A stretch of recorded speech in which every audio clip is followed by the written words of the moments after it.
HRN listeners. As we celebrate our 15th year, we are deepening our commitment to giving voice to the next generation of food systems storytellers, and we need your help. Our internship and fellowship programs help activate new possibilities for underrepresented and underestimated young people through experiential journalism, audio engineering, and production training. Through these unique programs, HRN helps food equity stewards build essential workforce readiness skills that expand their potential and foster economic mobility. Please consider supporting these critical programs. And with a minimum donation, you can be entered to win a dinner for two at an amazing restaurant in one of 8 cities and tickets to a concert at a great venue in one of those cities. We have incredible partners across the country who have donated, as they also share our passion for helping to educate the next generation of food systems storytellers. Check out heritageradionetwork.org/15 to donate and enter to win today. That's heritageradionetwork.org/15 to donate and enter to win today.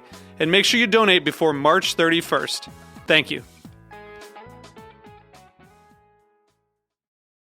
The following program is brought to you by Susty Party, an online party supply store for eco-friendly party products and biodegradable compostable tableware. For more information, visit sustyparty.com.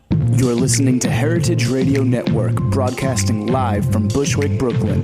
If you like this program, visit heritageradionetwork.org for thousands more.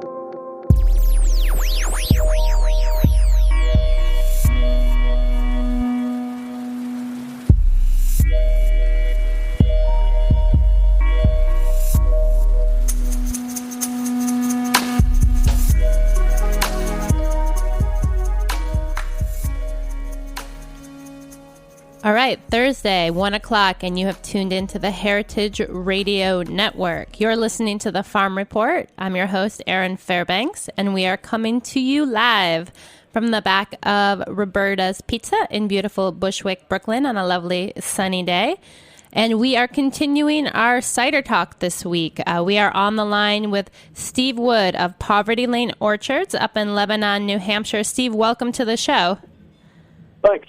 It's great to have you on. So last week we spoke with Eleanor Leger from Eden Ice Ciders and talked a little bit about cider making. And I wanted to backtrack a little bit and tuck into apple growing and orchard development. Now, I understand from the website that your orchard was formerly a dairy and they started planting trees back in the early 60s. Is that correct? Yep, that's right. And how did you come to the farm? Do you have an apple growing background, or did you do some on-the-job learning? I started working here in 1965 when I was a kid. So, yeah, I guess I've got an apple growing background. You grew up through the ages. Well, one of the things that's so interesting about apples, in particular in the Northeast, is they've really... the market has really changed a lot over the last 40 years. And I'm curious if you can kind of paint a picture of what it was like to be a youngster on the farm and what an apple orchard business looked like then, and maybe contrast that a little bit with how you operate today. Well, we were sort of standard, a kind of typical New England grower, packer, shipper with a bit of a retail element, pick your own and all that stuff. But our main business was packing, growing and packing and shipping, chiefly Max and Cortlands, but a few other varieties as well. And that was still going on when I started managing the production in '73, and still going on when I bought the orchard in '84.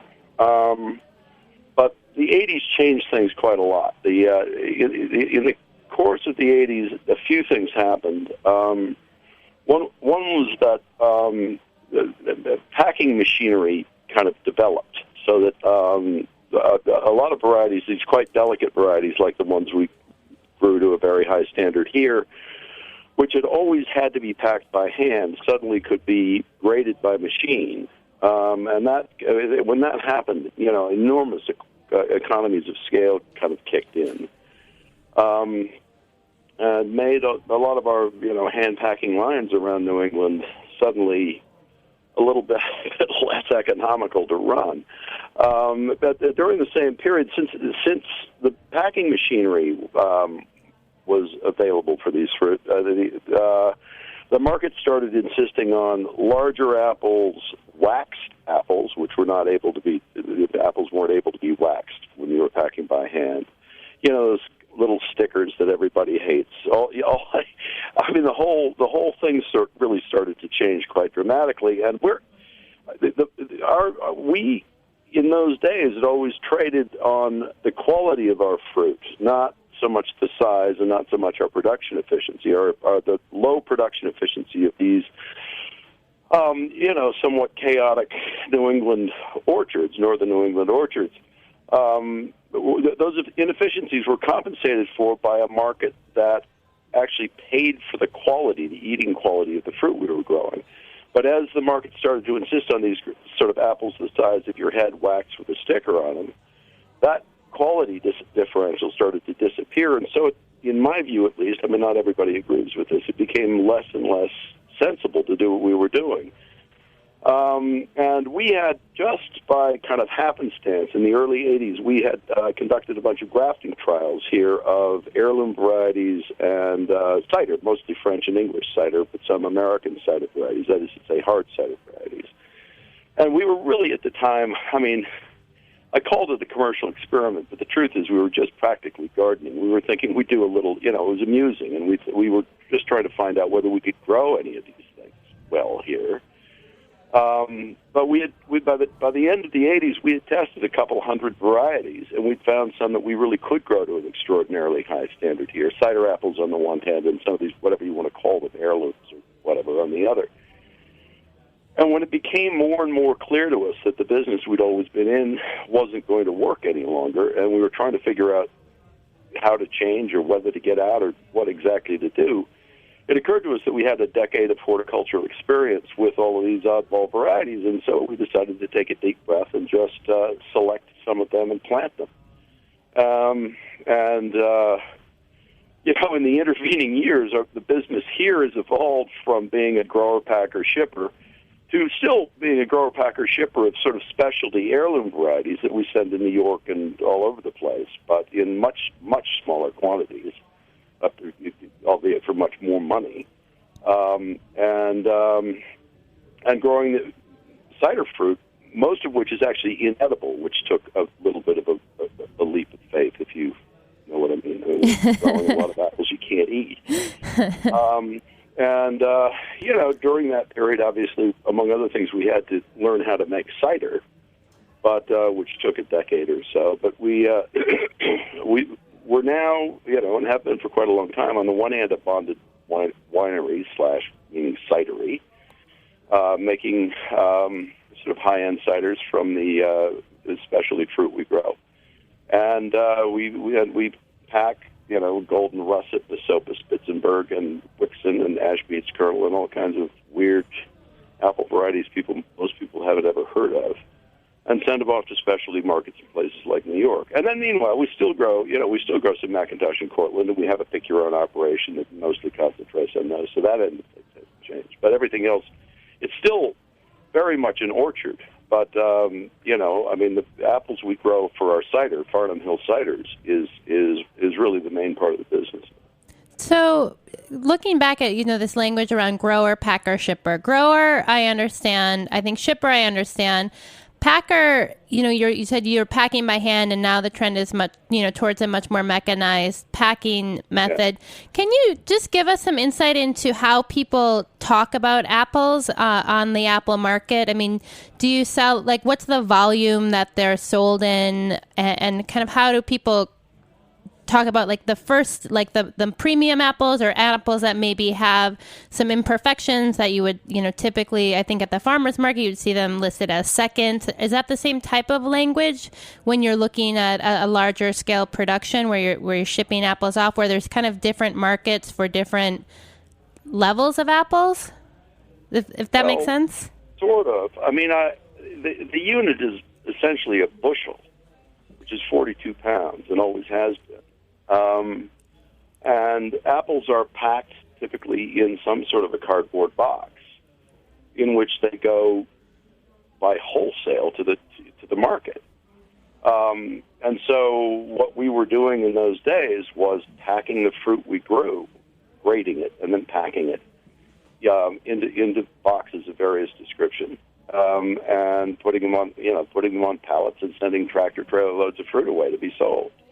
And what are those I grades? don't know if that's your question. What's that? What you said you were grading them, so what are the grades? Oh, the grades vary, but the market, most of the market for apples and everything else in the U.S., despite what a lot of people would like to think, and a lot of us would like to have happen, the market really insists on, basically perfect regular fruit. And that is the huge preponderance of the apple market is that. And there's no, with all due respect and really real esteem and regard for the things like the Union Square market, all of the farmers markets around, and the places where people are willing to accommodate slightly off-grade fruit by off-grade. I mean, fruit with one sort of cosmetic defect or another. Mm-hmm. The market, the broad market, does not accept that. The tractor trailers that are hauling produce all over the country are hauling perfect produce all over the country. Okay. Perfect, I mean perfect, but to the market's requirement. And so, if you're growing a red apple, the thing needs to be 2/3 or more red. It needs to be perfectly smooth. It usually needs to be waxed. The size in the containers needs to be absolutely uniform. But it's, back in the days when we were doing this, we were sending really very small Macintosh off profitably into the market, still packed in the same sorts of cardboard and packed with the same standard. But we were able to sell 2-inch Macintosh profitably exported to England and 2 1/4-inch Macintosh. Those all wind up in the juice market now. I mean, everybody, all the markets insist on bigger apples. How big? How big are we talking about? Where bigger is fine, but for a lot of varieties, bigger is not better. Bigger is actually more boring. But and Macintosh among them. So yeah, that was one of the things I thought was interesting on your website. You guys talked about kind of marketing organizations that kind of rose up to and ended up having this impact of pushing regional varieties of cider. As at the grocery store, you saw kind of a rise of Granny Smith apples from the Southern Hemisphere or Red Delicious apples from the West Coast. And I'm wondering if the kind of landscape of the Northeast or of New Hampshire where you're growing animals kind of impacts what varieties you're able to grow and how you're able to harvest them. Well, the market obviously has some influence, a profound influence on what any one of us grows. I mean, if you're going to grow apples on a piece of ground, you've got to find some way to grow them profitably, and that means you've got to some extent, meet the demands of the market. But more broadly, every piece of ground, it doesn't matter whether we're talking about apples or celery, every patch of ground with its microclimate and its soils and its aspect and everything about it imposes conditions on what things can be grown well there. And in the sort of subset of apples, there are apple varieties that grow very, very well in North Carolina that we can't grow for spit up here. And the same thing's true in reverse. Apples are very forgiving. I mean, you can actually grow most varieties almost anywhere, but growing them to a standard that really makes you roll your eyes back in your head and think you're going to heaven, you can only really do that with most varieties in a few places. And so part of the trick is figuring out what varieties your patch of ground really wants to grow well. Hence our grafting trials of all these hundreds of varieties. When we're trying to figure out unfamiliar varieties that were not, typically grown even in this country, and that were typically grown in very different climates. The only way to really find out whether your piece of ground can grow them well is to try them. You can grow most apples just about anywhere. I mean, as to the Red Delicious had been around forever. Mm-hmm. Granny Smith actually represented something else, which was something that really started happening in the 70s, but the U.S. apple industry didn't really want to notice it, which is that there was a sudden influx of Southern Hemisphere fruit.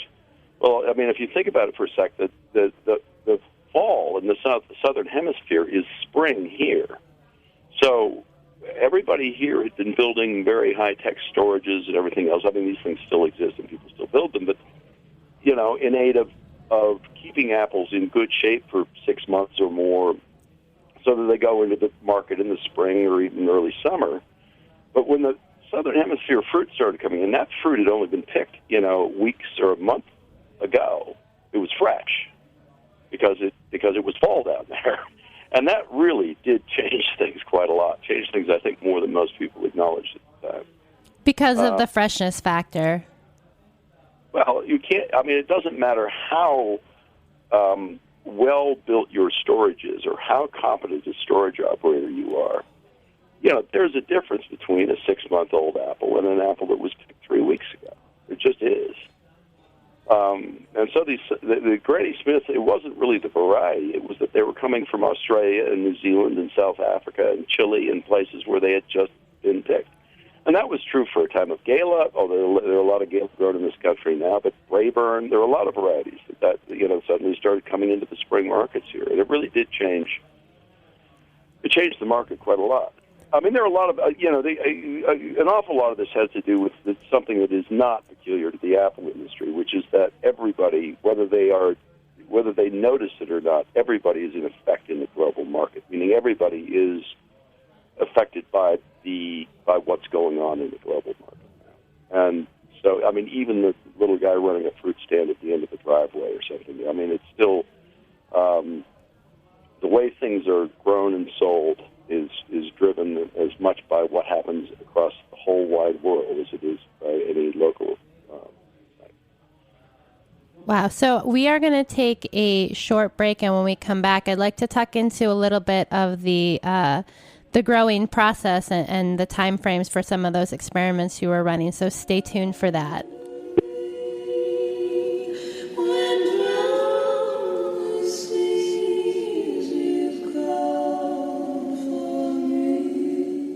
Listening to Written from the Pantheon by Iggy Dean on heritageradionetwork.org.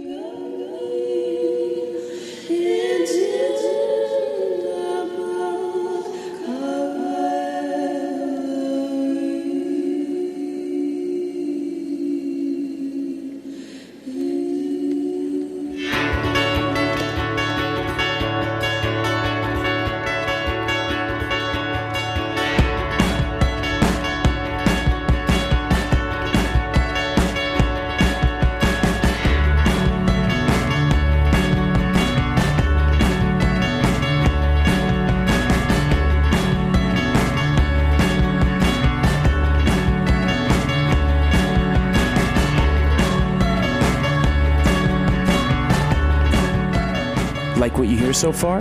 Support the network and become a member. Membership helps us bring you the best food radio in the world and gives you access to thousands of dollars in discounts at the sustainably minded businesses that support us. To become a member, visit heritageradionetwork.org today.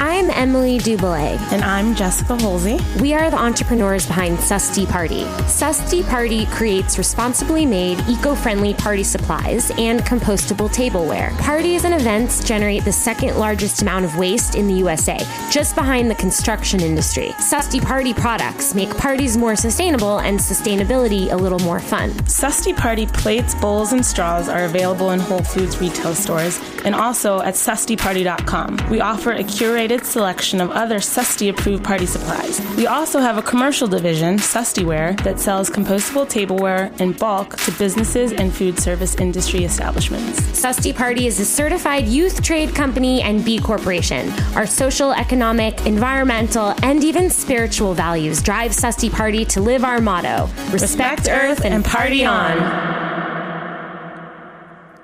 All right, we're back. You're listening to the Farm Report. I'm your host, Erin Fairbanks, and we are on the line with Steve Wood of Farnum Hill Ciders and Poverty Lane Orchards, and we are talking about apples. So, Steve, one of the things I think is so interesting in food production is this ability to kind of turn off or turn on or ramp up or ramp down your production as the market shifts. And Can you give us a sense as far as, apples, what is kind of the lifespan of a tree? If I wanted to set up an orchard, what kind of time investment am I looking at? And if you need to make changes in your organization to respond to different market demands or business models, what kind of time frame are we looking at? How fast or slow does that change? How fast or slow can that change happen?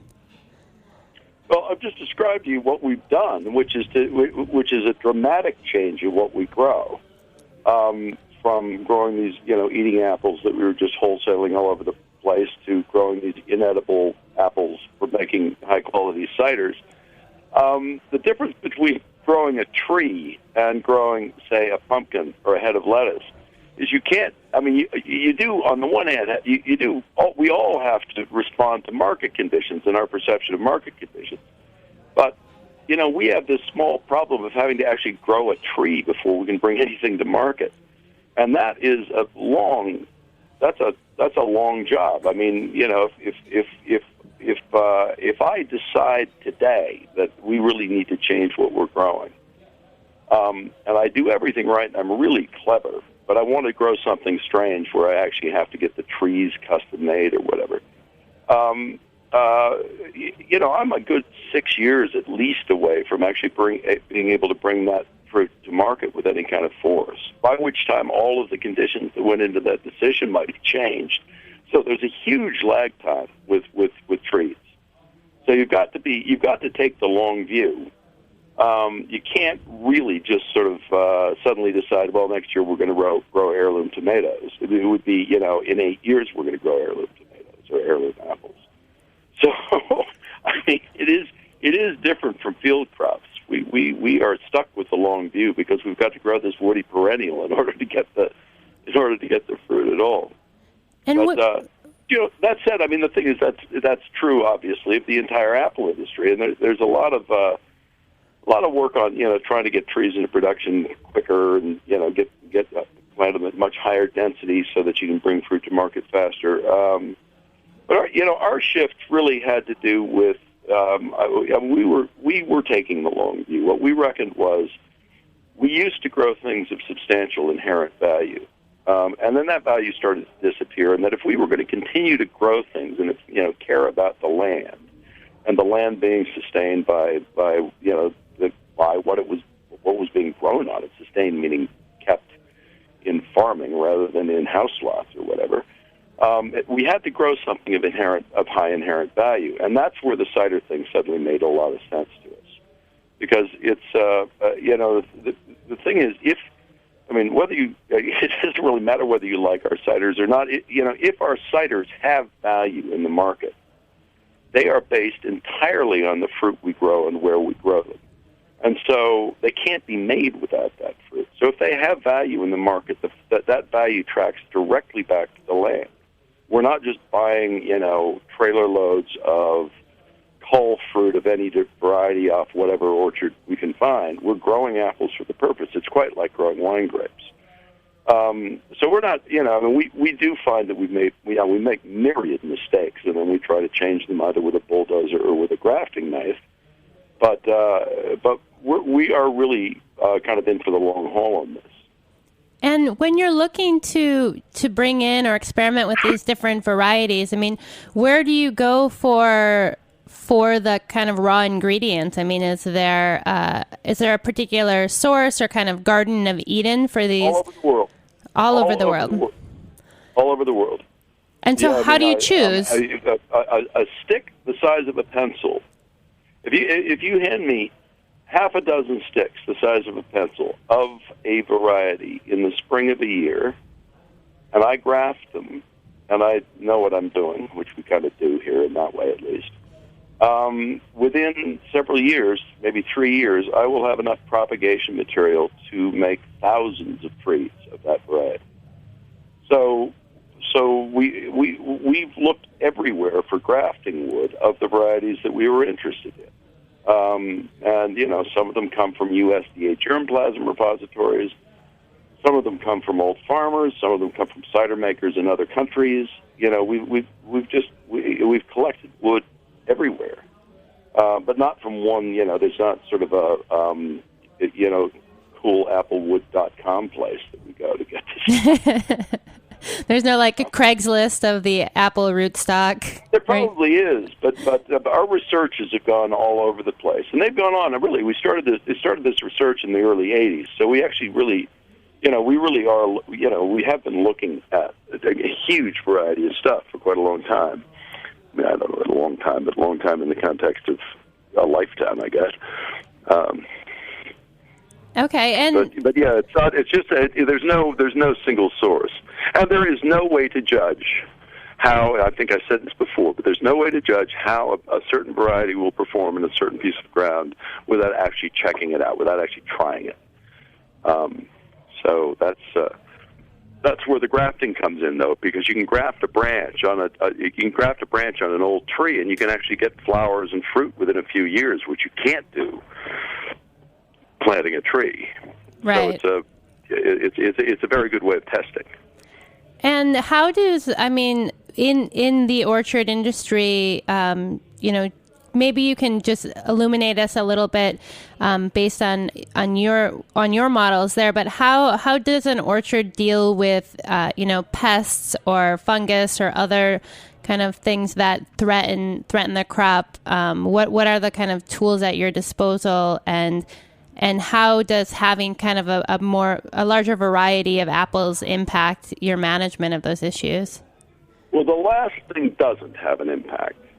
What does have an impact? That's a vastly complicated question, and the answer is that there is no standard. But the standard I think people should try to adhere to is integrated pest management, or IPM. Which we've been, engaging in. So we've practiced rigorous, radical IPM for over 30 years here. And all that really means is knowing as best you can, according to the current state of knowledge, what the effect of your actions in pest management will be, and having most of your actions driven in the context of having to grow a marketable crop, because if you don't grow a marketable crop, there isn't a farm there anymore.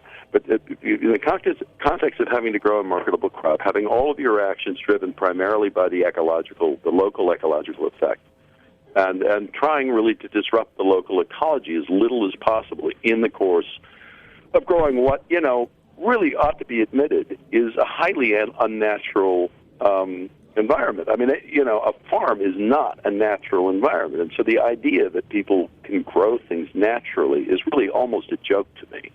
When we cleared the primeval forest, we turned nature on its ear, and every time somebody drops a plow into a piece of ground, they make a dramatic change in what's going on in the structure of soil and what's happening with soil organisms and whatever. So, instead of being sort of seduced by the idea that you're doing things naturally, I think the trick is to try not to screw things up too badly, or at all, if you can help it. And people have a mistaken notion that organic fruit isn't sprayed, organic crops aren't sprayed. Some of them aren't sprayed and some of them are sprayed very little, but I know some organic crops, particularly apples, that are sprayed within an inch of their lives with naturally occurring toxins.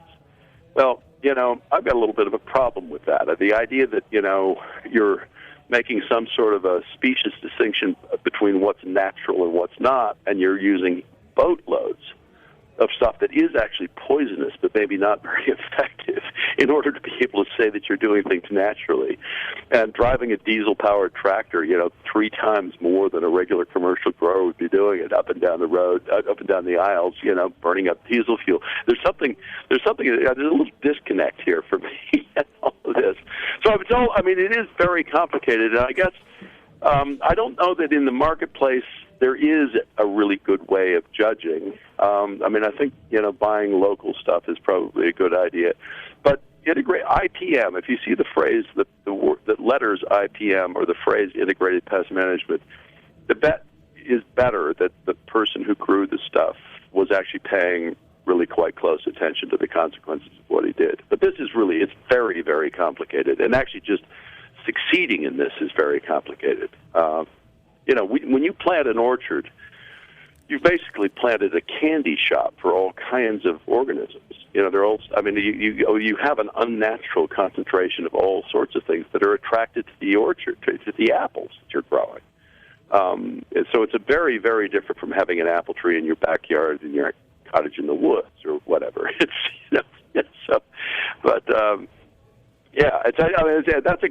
That's a whole nother show, girl. I just want to keep you on the line here. I don't know. Well, I want to touch on just two more things before we run out of time. And one of them was something I wasn't familiar with that I was, you guys on your website have this wonderful, and I'd encourage my listeners to check out the website, which is www.povertylaneorchards.com. You have this wonderful kind of tutorial and picture kind of graph of the apples over the course of a year with some explanation at what they look like and what's kind of happening on the orchard. And one of the items there kind of stuck out to me. You're talking about hormone use in apple growing, and I wondered if you could just explain what that is. And hormone use. I don't recognize this. Was it like it was a spraying some to let's see if I can find it here. To encourage apples that would have dropped during, I think, the June drop, to drop. Oh. Yeah. It's probably about thinning, isn't it, or not? Well, the word hormone was there, which is I was like, I just had never. Well, let me try to guess at this. Auxin is a very interesting plant hormone that is responsible for all kinds of things, including the formation of the excision layer between a leaf axil and its stem, but also between a fruit stem and its spur. And it also does all manner of other things having to do with regulating the growth in a plant. It's an amazing hormone, and we will occasionally thin apples by applying a synthetic version of auxin, which basically tricks the tree, because the auxin. I'm sorry, this is also vastly complicated. I'm trying to get through this quickly. Auxin is produced by the tree according to its own perception of need. So if you put synthetic auxin on a tree, it stops producing its own endogenous auxin. And in the spring of the year, if we have a really very heavy crop, way too heavy a crop for the health of the tree, we will sometimes put synthetic auxin on the tree so that it will shut down its own endogenous production of auxin, and then it suddenly wakes up and it can't start making auxin fast enough, and some of the fruits drop off the tree. And it's a way of it's as close as you can get to natural thinning, apart from actually plucking the apples off by hand. And I don't know if that's what you're. That's what I'm talking about. Yeah. That is the sort of thing, the sort of application that hormones might have in commercial horticulture. If that's an example of it, anyway. No, that's so. I mean, I just found that so interesting. And because, the site goes on to explain at length kind of the importance of pruning and thinning. And if you're looking to produce kind of the best volume and quality of apples off of a specific tree, that requires a high level of expertise and management. And I think is not akin to letting the tree in your backyard kind of do what it's going to do. Yeah. And that is right. And it's not, I mean, we're not able to just plant a bunch of trees in the ground and then, sort of sit on the porch and drink coffee and wait for the money to roll in. It actually, it is a very complicated job. I mean, it's like competent gardening in a way. You just have to really, do everything you can to profoundly understand both your piece of ground and the trees you're growing on it. And then, each individual variety behaves somewhat differently as well. So it's not growing a crop of apples that you can actually sell and justify keeping a piece of land in production is really very complicated. And that's what the whole cider thing has been about, is trying to find, a sort of a group of varieties that we can learn to understand, and I think we're scratching the edge of understanding some of these things fairly well, that will, reliably produce very high-quality stuff on our ground. But the high-quality stuff, if you put it in the kid's lunchbox, you'd wind up in family court. These apples are horrible to eat. But they do, they express themselves beautifully in fermentation, and the whole idea is to grow, to learn all the things we've been talking about, put those things into practice, and then in the case of our ciders at least, bring them in a pleasurable and valuable form to a bottle and to your table. I don't know if that makes any sense or not. No, I think it makes perfect sense, and I think one of the lovely things about exploring cider has been just having this kind of lens with which to look at the whole kind of landscape of food production from A to Z. And thank you so much for joining us today. I think if folks want to get a chance to try some of the ciders, Cider Week does kick off tomorrow.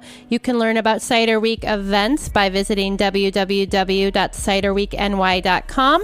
If you want to check out more about Farnum Hill Ciders or Poverty Lane Orchards, make sure to visit their website, www.povertylaneorchards.com. This program, like all programs on the Heritage Radio Network, are archived on our website, www.heritageradionetwork.org. You can also find us as a free podcast through iTunes or listen to us on Stitcher Smart Radio. And if you like what you hear, please consider clicking that membership button on our website and becoming a member of the network. Thanks so much for listening to another episode of The Farm Report. We'll be here next Thursday at 1 o'clock.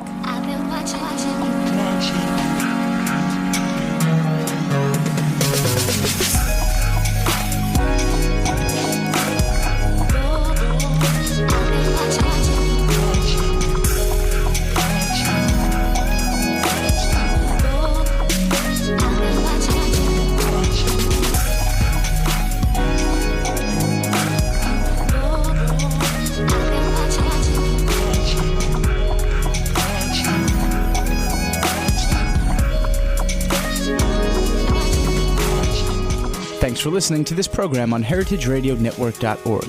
You can find all of our archived programs on our website or as podcasts in the iTunes Store by searching Heritage Radio Network. You can like us on Facebook and follow us on Twitter at @heritage_radio.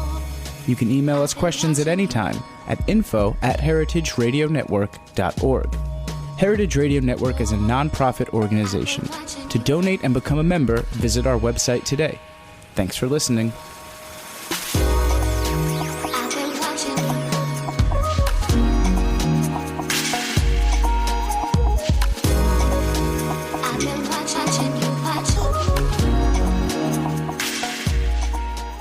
Heritage Radio Network is now on Stitcher. Listen to us on your iPhone, Android phone, Kindle Fire, and other devices with Stitcher. Stitcher is smart radio for your phone. Find it in your app store or at Stitcher.com. Stitcher Smart Radio, the smarter way to listen to radio. What's hot at the green market? You're about to find out now. It's the Grow NYC Market Update.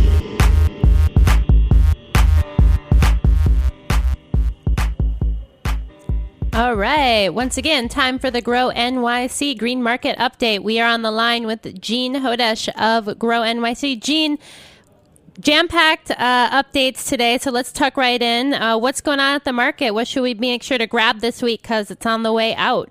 Hey, so I was thinking that this week, something I've been really glad to still see around at the markets are beans.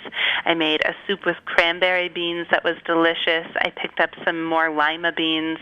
I was at a dinner party on Saturday night, and they served this amazing, roasted green bean dish. So those are all products that we get, through the summer and into September, and we've got the dregs out at the markets right now. They're still really delicious, but get them while you can.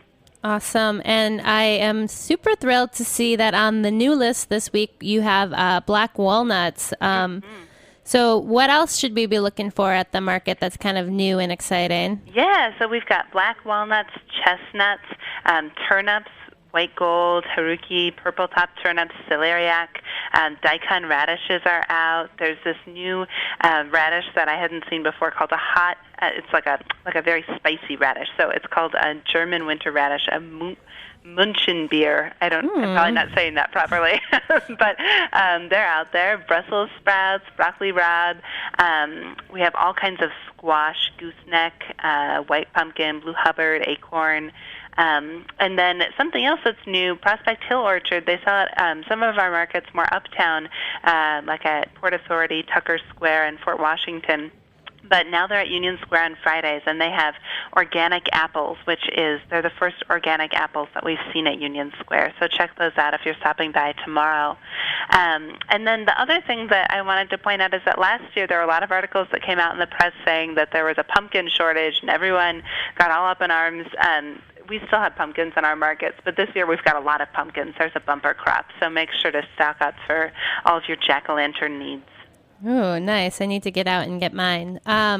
Well, what about, is there anything in particular that you want to direct us to for our shopping this weekend? Yeah, I was thinking about how much I really love kale right about this time of year, that I start to do more cooking earlier in the year. In the spring, I really love to make salads that are cold, obviously, with, new spring greens, and they're very delicate and tender.